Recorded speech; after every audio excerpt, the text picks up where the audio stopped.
토라포션 바이크라 하나님이 부르시고 레위기로 넘어갑니다. 단락 1번 레위기는 거룩을 주제로 하는 책이다. 거룩이라는 단어의 뜻은 세상과 구별되어진 삶을 말합니다. 우리는 레위기를 통해 거룩과 속됨, 정결과 부정을 구별할 수 있습니다. 하나님은 이스라엘을 거룩한 제사장 나라로 부르셨다. 그리고 거룩한 제사장 나라로 어떻게 살아가야 하는지 나와 있는 책이 무엇입니까? 레위기입니다. 자, 세상에 믿지 아니하는 사람들은 교회에 다니는 사람들 보고 왜 너희들만 거룩하다라고 얘기하냐?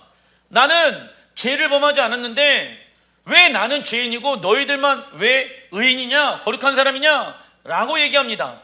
그것은 법의 기준 자체가 다르기 때문에 그래.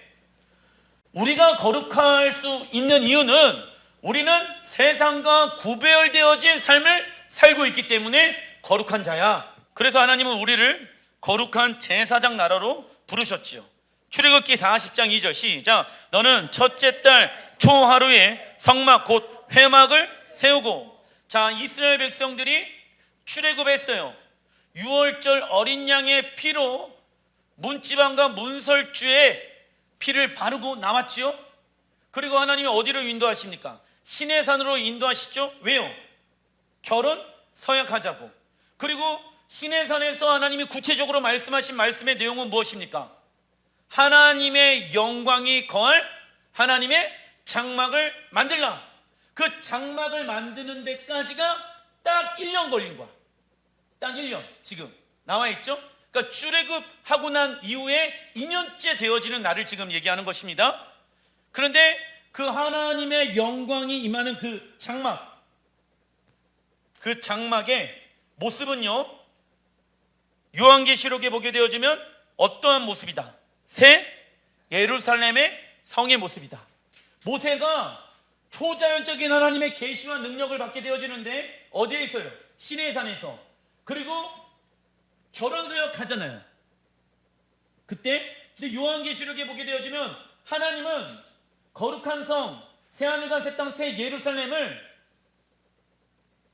신랑이 신부를 위하여 단장한 것 같이 예루살렘 성을 준비하였도다라고 나와 있죠? 요한계시록에 그렇게 나와 있어. 그러면 신랑 하나님, 신부 예수야를 믿는 사람들을 얘기한단 말이에요. 그러면은 모세가, 제가 왜 그렇게 얘기하냐면 모세가 시내산에서 하나님께 결혼 서약서를 받았죠. 신랑 하나님과 신부 이스라엘 백성들이 결혼하는 내용 담겨져 있는 게 십계명 토라입니다. 그리고 나서 그 토라의 핵심 중에 하나가 무엇이냐? 곧 있으면 이 땅에 새 하늘과 새 땅, 새 예루살렘이 이 땅에 내려온다. 나는 이 땅에 내려와서 신랑 하나님이 신부인 우리들과 영원토록 살기 위해 이 땅에 메시아가 반드시 다시 온다라는 것을 모세가 시내산에서 계시를 받게 되어지는 것이라고. 매치가 되어지죠? 그게 요한계시록에 나와 있는 내용만이 아니라 출애굽기에도 마지막 때에 대한 메시지가 담겨져 있는 것입니다. 그래서 그 새 예루살렘의 성의 모습을 이 땅에 형상화한 것이 모세의 장막이다. 아시겠죠? 왜냐? 새 예루살렘 성 안에도 하나님의 영광, 쉐키나의 뜻은 무엇입니까? 동거하다, 거주하다. 하나님이 모세의 장막 가운데 임하신 이유는 이스라엘 백성들과 동거하기 위해서. 그래서 신부의 관점으로 모세의 장막은 무엇을 의미한다? 신혼집, 하나님과 함께 거주하는 신혼집을 의미합니다. 그 하나님의 성막에 여호와의 영광이 충만하게 되어집니다. 그런데 모세와 이스라엘 백성들은 하나님께 가까이 나아갈 수가 없었습니다. 이때 하나님은 모세에게 이렇게 말씀하십니다. 레위기 1장 1절 시작. 여호와께서 회막에서 모세를 부르시고 그에게 말씀하여 이르시되. 자, 출애굽기는 40장에 마무리가 되어지는데 하나님의 영광이 모세의 장막에 임하게 되어지는데 모세와 이스라엘 백성들은 하나님의 장막 가운데 나가질 못하는 거야. 왜? 그분의 영광이 너무 강력하게 임하게 되어져서. 그래서 출애굽기가 끝나. 그리고 나서 레위기로 시작하는 거예요. 그리고 하나님이 부르시죠, 모세를. 어디로? 여호와의 장막, 하나님의 장막으로 부르시는 거예요. 왜요? 왜 부르실까? 가까이 하자고. 이해되십니까? 그래서 레위기는 하나님을 가까이 하는 방법에 대해서 설명하고 있는 책인 거예요. 레위기는 제사법이잖아. 제사를 통해서 하나님을 가까이 할 수 있는 방법을 만들어 놓으신 거예요. 레위기 1장 1절에서 바이크라, 하나님이 모세를 부르시면서 하나님께 나아가는 길을 열어주십니다. 토라에는 하나님이 모세를 말씀하는 장면들이 여러 번 등장합니다. 그러나 어떠한 특별한 목적을 가지고 말씀하셨을 때에는 히브리어, 이 부르시고가 바이크라. 근데 히브리어 이 바이크라는 총 3번이 나오게 되어지는데, 첫 번째는 호렙산 떨기나무 불꽃 가운데 모세를 부르셨습니다. 그 이유는 이스라엘의 출애굽을 시키기 위한 부르심이었다. 이때 처음 바이크라. 두 번째 바이크라는 시내산에서 모세를 부르셨습니다. 이는 시내산 위에서 이스라엘과 무엇을 맺기 위한, 결혼식을 맺기 위한 부르심이었다. 굉장히 중요했던 부르심이었죠. 그런데 이번 주간 세 번째 바이크라, 무엇입니까? 모세의 장막으로의 부르심입니다. 이는 제사장 제도와 계시를 주기 위한 부르심입니다. 이처럼 세 번의 바이크라는 하나님의 놀라운 은혜의 계시를 주시기 위함입니다. 그럼 마지막 바이크라, 세 번째 바이크라의 내용이 무엇인지 알아보겠습니다. 레위기 1장 2절 시작. 이스라엘 자손에게 말하여 이르라. 너희 중에 누구든지 여호와께 예물을 드리려거든 가축 중에서 소나 양으로 예물을 드릴지니라.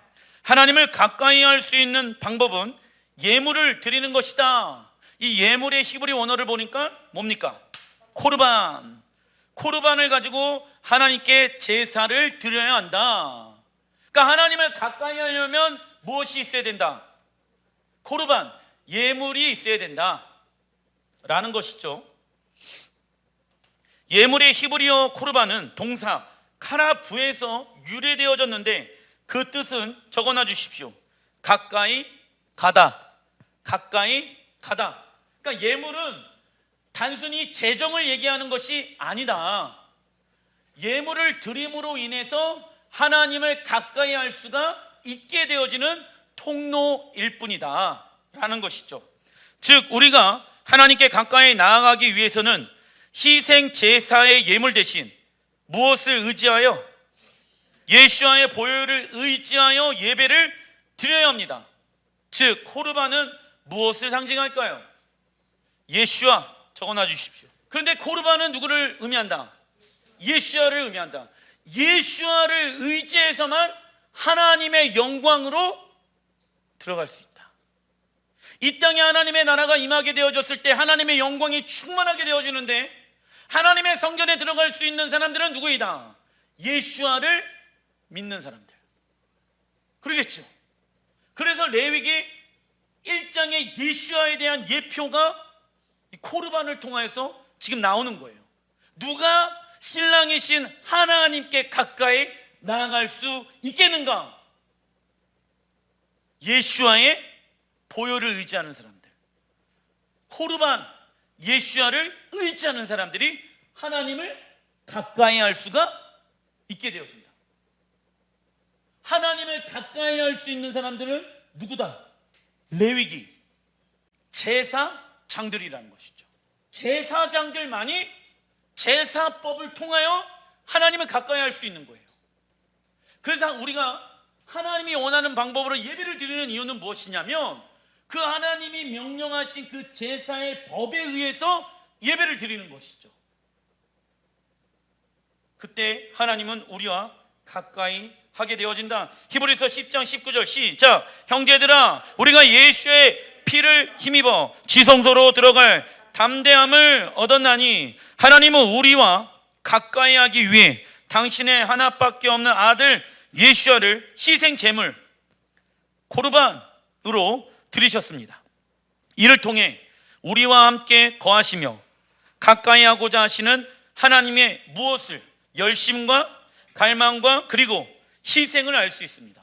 하나님이 우리가 뭔데 우리와 가까이 하기 위해서 당신의 하나밖에 없는 아들 예수야를 죽이셨는가, 이 말입니다. 이해가 안 되죠? 여러분들의 자식을 죽였다는 것이죠. 왜요? 나랑 전혀 상관없는 어떤 죄인과 가까이 하기 위해, 그 죄인을 살리기 위해. 인간적인 입장에서는 이해가 되어지지 않습니다. 그런데 하나님은 그 하나님의 계획과 목적을 성취하시는 분이세요. 그것이 우리를 향한 하나님의 무엇일까요? 열심인 거예요. 갈망인 거예요.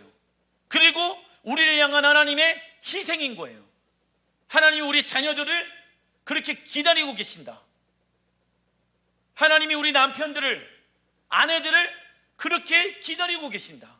그 하나님의 마음을 아는 사람들은요, 예수의 보혈을 의지하여 날마다 내가 나의 삶을 고르반 희생 제물로 주님께 드리겠습니다.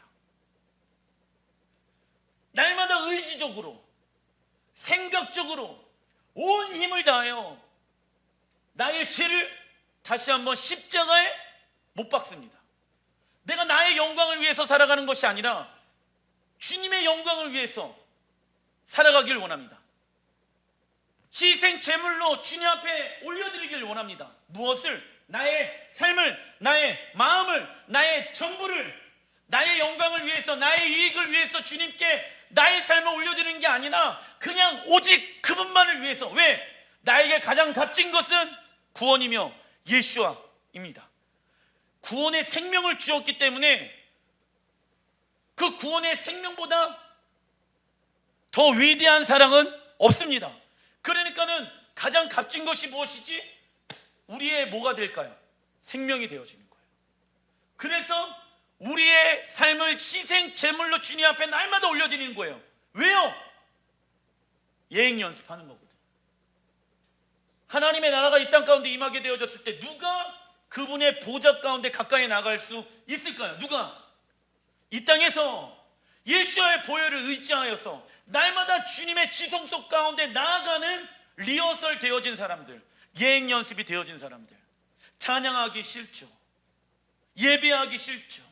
기도하기 싫죠. 내가 지금 그럴 기분이 아니야. 나 그냥 내가 하고 싶은 거 하고 싶고, 놀고 싶은 거 놀고 싶고, 내가 그냥 내 마음대로, 내 감정대로, 의지대로 지금 살고 싶은데 그렇게 살지 않는 이유는 나를 구원해 주신 그 사랑이 너무 크기 때문에. 그래서 예수의 보혈을 의지해서 날마다 지성소 가운데 나아가려고 내 생각을 십자가에 쳐 복종시키는 이유는 내가 훗날 제사장으로서 하나님의 보좌 가운데 가장 가까이 나아가서 예배 드리고 영원토록 그분의 보좌에서 그분과 친밀한 관계를 누리는 것이 내 인생의 비전이기 때문에. 정말 그분의 영광을 맛보았을 때 여러분들 가만히 있을 수가 있겠습니까? 가만히 있을 수가 없습니다. 하나님의 나라에 들어가서 예배 드릴 때는요, 여호와를 기뻐하는 것이 우리의 힘이기 때문에 그때는 자질 않아요. 지치질 않아. 주를 앙망하는 자들에게 새 힘을 주리라. 유대인들은 아이들에게 토라를 가르칠 때 레위기를 가장 먼저 암송시킵니다. 가장 어렵고 복잡하고 중요하지 않아 보이는 레위기를 왜 먼저 암송시킬까요? 그 이유는 무엇일까요? 어떻게 하면 하나님과 친밀한 관계를 맺을 수 있을 것인가가 그들의 인생의 목적이기 때문에. 놀랍죠? 우리는 레위기 어렵잖아. 소재, 번제, 무슨 이렇게 뭐 죄가 많아. 나랑 무슨 상관이야. 그런데 유대인들은요, 제일 먼저 애들한테 교육시키는 게 레위기래. 왜? 레위기를 통해서 누구랑 가까이 할 수 있다. 하나님은 우리에게 바이크를 통해 하나님의 영광 안으로 들어오도록 하기 위해 아들 예수야를 주셨다. 그리고 이 땅에서 예수야의 보혈을 의지하여 하나님이 계신 보좌로 나아가 제사장 훈련을 해야 한다. 동일하게 이스라엘 백성들처럼 우리도 제사장 훈련을 해야 된다. 무엇을 통해서? 레위기를 통하여서. 레위기 1장 3절 시작. 예물이 소의 번제이면 흠없는 수컷으로 회막문에서 여호와 앞에 기쁘게 받으시도록 드릴지니. 자, 코르반은 하나님께 번제로 드려집니다. 번제는 히브리 원어로 보니까 코르반 올라입니다. 히브리어 올라는 적어놔 주세요. 하늘로 올라가다, 하늘로 올라가다 뜻을 가지고 있습니다. 번제는 희생 제물의 가죽을 제외한 전부를 다 태워 하나님께 향기로운 냄새로 올려드리는 제사입니다. 예수야는 번제의 삶을 사셨다. 예수야는 자신의 모든 것을 누구의 영광을 위해? 하나님의 영광을 위해 아낌없이 기쁜 마음으로 불태워 올려드렸습니다. 그래서 로마서 12장 1절에 보게 되어지면 시작. 그러므로 형제들아, 내가 하나님의 모든 자비하심으로 너희를 권하노니 너희 몸을 하나님이 기뻐하시는 거룩한 산 제물로 드리라. 이는 너희가 드릴 영적 예배니라. 아는 거예요. 사도 바울이 본인이 어떻게 예배를 드려야 하는지, 하나님 앞에 거룩한 산 제물로 자신의 삶을 번제로 드리는 거야. 누구처럼? 예수야가 하나님께 자신의 삶을 흠없이 번제로 올려드리는 것처럼. 이것을 영적 예배라고 얘기하죠. 영적 예배, 번제는 우리의 만족은 전혀 없고 우리에게 어떠한 유익이 없는 삶을 말합니다. 하나님의 만족과 하나님의 영광을 위해 아까워하지 않고 자원하는 마음으로 드리는 것이 영적 예배, 번제가 되는 것입니다. 이렇게 하나님만을 위해 자신의 모든 것을 내어드린 자들은 무엇을 경험할까요? 하나님께서 함께 하시는 것을, 그걸 히브리 원어로 임마 누엘, 임 누엘 엘은 하나님, 우리와 함께 하나님이 거하시다. 임마 누엘. 마태복음 5장 23절 시작. 그러므로 예물을 제단에 드리려다가 거기서 내 형제들에게 원망들을 만한 일이 있는 것이 생각나거든. 예물을 제단 앞에 두고 먼저 가서 형제와 화목하고 그 후에 와서 예물을 드리라. 나오죠? 코르반을 드리는 방법. 하나님께서 가까이 나아가기 위해서 예물을 가지고 왔는데 형제와 화목하지 않는다라고 하면은 이것은 온전한 예물이 될 수 있다 없다? 속건제는 하나님 또는 이웃에게 피해를 입혔을 때 드리게 되는 속죄 제사입니다. 그런데 하나님께 용서를 받았으면 되었다고 생각하며 그냥 예배를 드리는 자들이 종종 있습니다. 그러나 속건제는 이웃에게 치르고 보상하도록 함으로 우리 안에 어떠한 허물도 남아있지 않게 하시려는 하나님의 뜻이다. 발라기 2번 레위기 4장 20절 시작. 그 송아지를 속죄제의 수송아지에게 한 것 같이 할지며 제사장이 그것으로 회중을 위하여 속죄한즉 그들이 사함을 받으리라. 하나님은 이 땅에서 동물의 희생 제사를 통해 죄를 범한 사람이 하나님께 받아들여지고 하나님과의 관계를 회복하여 하나님의 영광 가운데 나아갈 수 있게 해주셨습니다. 그래서 동물의 피는 이 땅에서 사람의 죄를 완벽하게 없애는 것이 아니라 일시적으로 덮거나 가려줌을 통해서 땅에서 세워진 어디에 나아갈 수 있게끔, 성전, 성막에 나아갈 수 있게끔 해줍니다. 그 완벽하게 죄사함을 받게 해줄 수 있는 피는 무엇밖에 없다? 예수야의 피밖에 없다. 동물의 제사의 피는요, 잠깐 그 죄를 덮어주는 역할을 하는 것이죠. 그리고 예수야의 피는 어디에 나아갈 수 있게끔 적어놔 주십시오. 땅의 성전이 아니라 하늘에 있는 성전, 하늘에 있는 성전에 나아갈 수 있게 해 줍니다. 그런데 여기서 이제 문제는 무엇이냐면, 일반적인 교회 다니는 사람들이 동물의 제사의 피는 끝났고 오직 뭐만 있는다, 예수와의 피의 제사, 그 피로 예배 드리는 것이 맞다라고 얘기합니다. 그런데 성경은 그렇게 얘기하고 있지 않다. 다시 한번 동물의 피의 제사가 회복되어질 것이다. 그런데 문제는 무엇이냐? 희생 제사를 드리려면은 성전이 필요한 거야. 그런데 여호와의 성전이 무너졌잖아. 그래서 지금도 그 피의 제사를 드릴 수가 없게 되어지는 것입니다. 레위기를 보게 되어지면 이 희생 제사에서 쭉 나오는데, 이는 너희들을 향한 나의 영원한 규례이다라고 나와 있어. 그래서 유대인들이 제3성전을 세우려고 하는 이유가 하나님께 가까이 가기 위해서. 왜? 희생 제사를 드리려면 무엇이 필요하다? 성전이 필요하거든. 그리고 이스라엘에서 난 붉은 털, 소가 필요한 거야.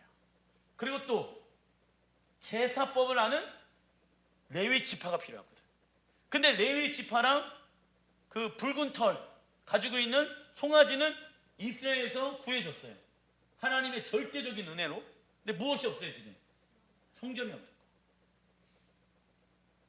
근데 그들이 왜 성전을 그토록 다시 세워지길 원하고, 왜 동물의 제사가 다시 회복되어지길 원하느냐? 그게 스가랴 그리고 에스겔서에 예언되어져 있는데, 그때 누가 온다? 메시아가 올 거라고 그들은 믿고 있기 때문에 그렇습니다. 스가랴 6장 12절 시작. 말하여 이르기를 만군의 여호와께서 이같이 말씀하시되, 보라, 싹이라 이름하는 사람이 자기 곳에서 솟아나서 여호와의 전을 건축하리라.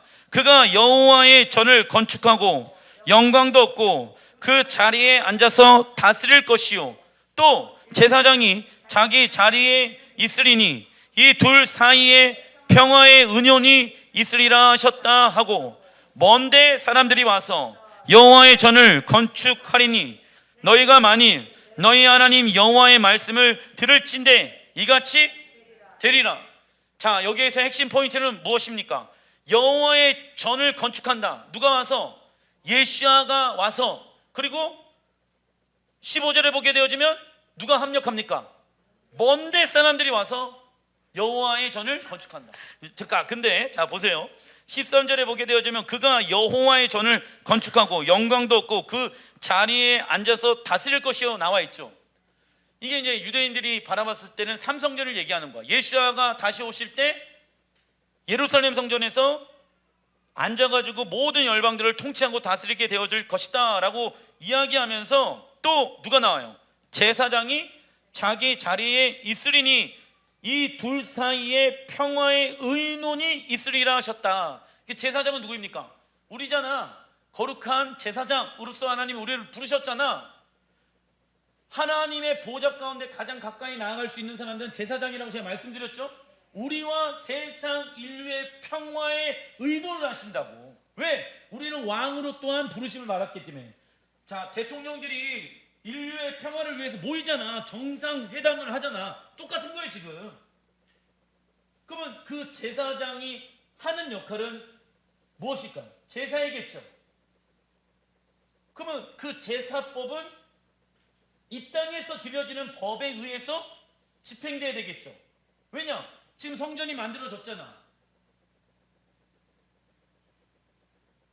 성전이 만들어졌죠? 그게 제3성전이 될 수도 있고 아니면 다른 성전이 될 수도 있는데, 우선은 성전이 만들어졌어. 소도 준비되어져 있어. 그리고 또 제사를 드리는 사람들도 준비되어져 있어. 이 사람들은 하늘에서 드려진다, 땅에서 드려진다. 땅에서 드려진다. 이거는 우리를 얘기하는 게 아니야. 누굴까요? 이스라엘 레위 지파 사람들이 얘기하는 거예요. 그래서 동물의 피의 제사가 다시 회복되어지는 이유는 이 땅에서 드려지는 예배랑 우리는 예수와의 피를 의지해서 하늘 지성소로 들어가는 예배를 드리는 거예요. 땅에서는 유대인들이 그 법에 의해서 예배를 드리는 거고, 땅의 예배와 하늘의 예배가 하나가 되어지는 때가 온다 안 온다? 온다. 그게 천년왕국 때 그러한 일들이 일어나게 되어질 것이다 라는 것이죠. 저는 제 문자적으로 푸는 거예요. 그리고 유대인들은 실제로 이러한 일들이 일어날 것을 믿고 있기 때문에 제3성전에 지금 꽂혀 있는 거예요. 그래서 싹은 예수야를 상징합니다. 12절에 나와 있는 싹, 보라 싹이라 이름하는 사람이 나와 있죠. 처음 도단한 싹은 밟히면 죽을 것처럼 연약합니다. 이는 예수야의 어떠한 모습, 초림의 모습을 의미한다. 그러나 다시 오실 예수야는 더 이상 싹이 맞다 아니다. 그분은 온 세상을 심판할 왕으로 다시 오시며 당신이 거할 예루살렘 성전을 건축하고 온 세상을 왕으로 다스릴 것입니다. 이때 아론 자손의 제사장직과 희생 제물이 회복될 것을 이야기하고 있는 것입니다. 그 내용이 에스겔 46장 14절에도 나와 있는데, 시작. 또 아침마다 그것과 함께 드릴 소재를 갖추되 곧 밀가루 6분의 1 에바와 기름 3분의 1 흰을 섞을 것이니 이는 영원한 규례로 삼아 항상 나 여호와께 드릴 소재라. 이같이 아침마다 그 어린 양과 밀가루와 기름을 준비하여 항상 드리는 번제물로 삼을지니라. 여기 나와 있죠. 영원한 뭐다? 규례다. 하나님의 말씀은 단 1획도 땅에 떨어지지 않고 모두 다 영원토록 함께 하게 되어집니다. 에스겔 46장은 천년왕국 시대에 성전과 제사장 제도가 회복되면 모든 희생 제사가 다시 드려질 거에 대해서 예언하고 있습니다. 그 이유는 이 땅에 세워진 성전에 하나님의 영광이 임할 것인데, 이 땅에 임한 하나님의 영광 가운데 나아가는 방법은 무슨 제사? 희생 제사뿐이기 때문입니다. 이게 하나님이 만들어 놓은 법이야. 이 땅에서 예배를 드리는데 하나님의 영광 가운데 나아가길 원한다라고 하면은 이 땅에서 허용되어진 법에 의해서 예배를 드려야 돼. 그게 뭐다? 레위기다. 그 레위기는 제사장 훈련 법에 대해서 얘기하고 있는 것입니다. 그렇다면 예수와의 피로 예배를 드리는 그리스도인들은 어떻게 되어지는 것입니까? 동물의 희생 제사는 이 땅에서 드려지는 예배이고, 예수와의 피는 우리로 하여금 어디에서? 하늘 성소에 들어가도록 하기 위해 죽으신 것입니다. 예수님께서 다시 오셔서 예루살렘 성전, 에스겔서에서 나오는 성전을 의미합니다. 그래서 유대인들은 삼성전이라고도 얘기하고 에스겔 성전이라고도 얘기합니다.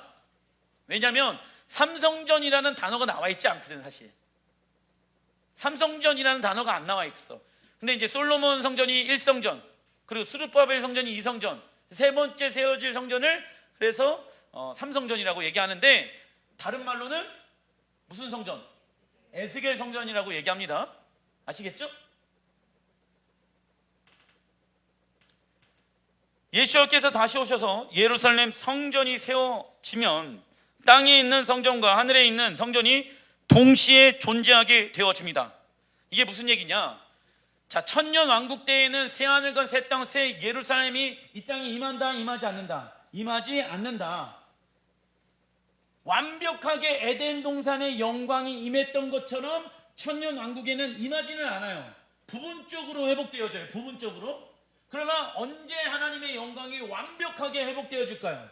새 하늘, 새 땅, 새 예루살렘이 이 땅에 임하게 되어졌을 때, 예수가 오셨을 때 새 하늘과 새 땅, 새 예루살렘이 임하시는 게 맞다 아니다? 아니다. 그때는 천년 왕국 시대로 들어가는 거예요. 메시아 왕국 시대로 들어가는 거야. 그때 세워질 성전이 에스겔 성전이라고 얘기한다. 근데 그 성전을 세울 사람들은 누구입니까? 먼 데에서부터 오는 사람들 나와 있죠? 이방인을 얘기하는 겁니다. 그때 드려지는 제사가 있는데, 한 세 사람으로서 이스라엘 레위 지파는 실제 보이는 예루살렘에서 동물의 희생 제사를 드리게 될 것이고, 그리고 예수를 믿는 이방인 그리스도인들은 하늘 성소의 예배를 드리게 되어집니다. 그러면 그때 또 동일하게 우리는 지금 그때 예루살렘에 들어가지 못할 수도 있어요. 왜? 그 땅을 점령하고 있는 것은 이스라엘이기 때문에. 그러나 우리에게는 무엇이 있습니까? 믿음으로 말미암아 예수와의 보혈을 의지하는 사람들은 담대히 지성소로 들어가게 되어집니다. 그러니까 하늘 성소로 들어가게 되어지는 거예요. 그러니까 초자연적인 역사가 일어나게 되어지는 거지. 하늘의 예배와 땅의 예배가 만나게 되어지는 거거든. 그래서 보세요. 이스라엘 국기를 보면은 하늘과 바다를 얘기하는 거야. 하늘과 바다. 하늘에서 드려지는 예배와 땅에서 드려지는 예배, 그의 핵심 다윗의 별, 여호와를 상징하는 별. 그래서 여호와의 국기가 이스라엘 국기를 상징한다라는 것이죠. 그때 그리스도인들은 동물 희생 제사를 통해 땅에 있는 성전에 들어가겠지만 예루살렘에 못 가게 되면 각자 있는 곳에서 예수와의 피를 힘입어 하늘 성소에 들어가는 것입니다. 즉 땅의 성전과 하늘 성전 두 가지 모두를 취할 수도 있습니다. 아시겠죠? 그러나 천년왕국 시대가 끝나면 하늘이 이 땅에 내려와 두 성전이 하나가 될 것이다. 이것이 바로 에덴 동산의 완전한 회복인 것입니다. 그런데 문제가 있습니다. 이사야 43장 21절 22절 시작. 이 백성은 내가 나를 위하여 지었나니 나를 찬송하게 하려 함이리라. 그러나 야곱아 너는 나를 부르지 아니하였고 이스라엘아 너는 나를 괴롭게 여겼으며. 자, 하나님은 우리를 지으신 목적이 무엇을 하기 위해? 하나님을 찬송하기 위해. 왜? 하나님과 가까이 하기 위해, 예배하기 위해 우리를 만드셨대. 그런데 문제가 있어요. 야곱이, 이스라엘이 누구를 부르지 않아요. 하나님을 부르지 않고 하나님 앞에 나가는 것을 뭐라고 생각합니까? 괴로워. 무슨 얘기예요? 예배하는 게 싫어요, 좋아요? 싫어. 기가 막히죠? 여기 안에도 그런 사람이 있을 수도 있어요. 예배 드리는 게 싫어. 하나님 앞에 나가는 게 좋아요, 싫어요? 그냥 일주일에 한 번 교회만 나가면 됐지. 무슨 모습이 있어요? 종교의 형식은 있어. 그죠? 그러나 보세요. 다른 종교들도 다 종교의 형식은 있다 없다? 있어요. 그러나 그 신을 만나요, 못 만나요? 못 만나요. 근데 오직 유일한 하나님, 만왕의 왕이시고 온 우주의 왕이신 하나님이 가까이 나와라. 왜요? 만나고 싶대요. 너와 친밀한 관계를 누리고 싶대. 그런데 누가 안 나가? 내가 나가고 싶어 하지 않나. 뭐가 괴로워요? 예배를 드리는 게 괴로운 거예요. 놀랍죠? 누가 그랬어요? 지금 이스라엘 백성들이.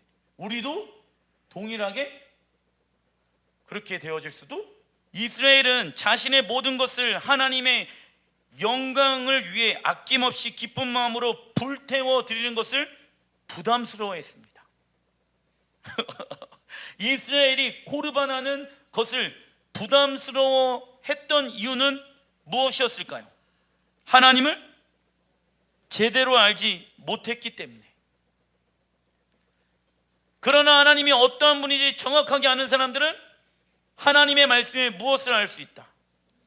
순종이란 시작. 하나님의 권위 안에서 누리는 보호와 자유입니다. 이게 무슨 얘기예요? 하나님이 어떠한 분인지 정확하게 모르니까 하나님께 내 삶을 드리지 못하는 거예요. 하나님이 온 우주를 창조하신 분이시고 나를 만드신 분이라고 한다라고 하면은, 그분이 만왕의 왕이라는 것을 내가 진짜 믿는다라고 하면은 하나님 앞에 내 삶을 드리는 게 맞을까요? 맞지 않을까요? 드리는 게 당연히 맞죠.